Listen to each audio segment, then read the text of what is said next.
Туынды Олжас пен Бақбергеннің қызыққа толы оқиғаларын көрсетеді. Яғни суайт қылжақпас бас кейіпкер Олжас қытымыр әрекеттермен егде жастағы қарияның ашуына тиеді.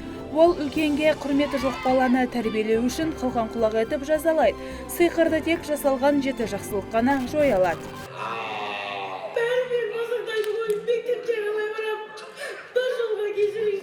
Қиын болған жағдай бұл фильмде уақыттың қысқалығы, түсірілім барысының қысқалығы, мысалға әрбір сериясы 42 минут. Ол деген сөз, сөйтіп 12 серия түсіргенде бұл деген жобаны есептеп шыққанда 10 толық метражды фильм болайын тұрды.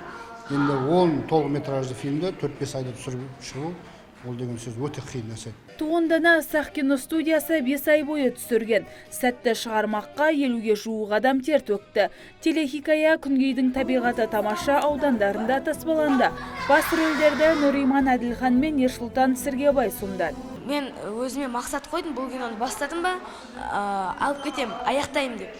Және де мен ойлаймын, осы мақсатымды орындаймын деп. Қиын жерлерден азында ерте алтыда тұрып, осы дыбыс жазуға барып, түсірілім болған кезінде сол қиынырақ болды. Негізі маған киноға түсу қызық болды. Өйткені бұл мен алғашқы кином, және де соңғы деп ойламаймын. 7-ші кином деп айтсам да болады. Мен өзімнің образымды ойнап беріп жатырмын қазір.